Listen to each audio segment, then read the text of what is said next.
And the movement to free the Cuban Five. I don't know if people are familiar with the case of the Cuban Five.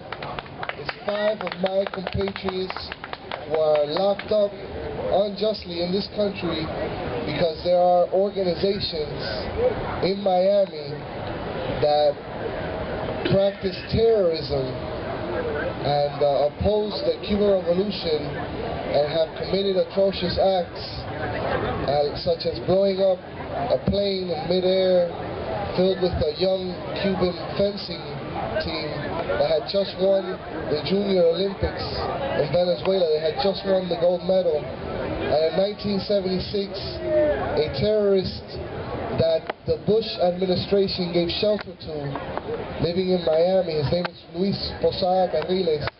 This man blew up a Cuban airliner over Barbados, killing those 73 kids.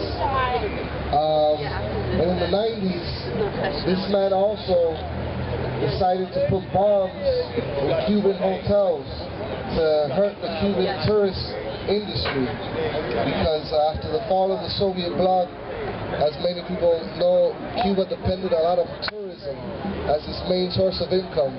And the Miami Cubans, they want to go back to Cuba, and they want to set up their rich man's paradise, and all of the social programs that the revolution had started.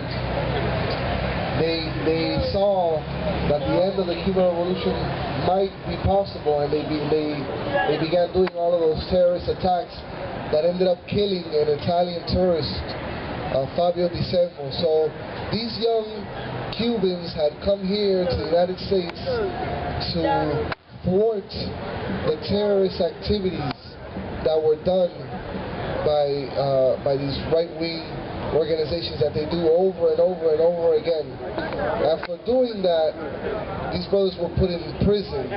They were protecting not only Cuban lives in their country, but they were protecting lives here in the United States. It's very unjust what's happened to them, and they form part of the many black and brown prisoners that are rotting in this jail system. And we need to free them. We need to free the Cuban Five. We need to free Mumia. We need to free Leonard Peltier and all political prisoners in this country. And there's going to be a lot more. There's going to be a lot more, but we got to build a movement to break them up.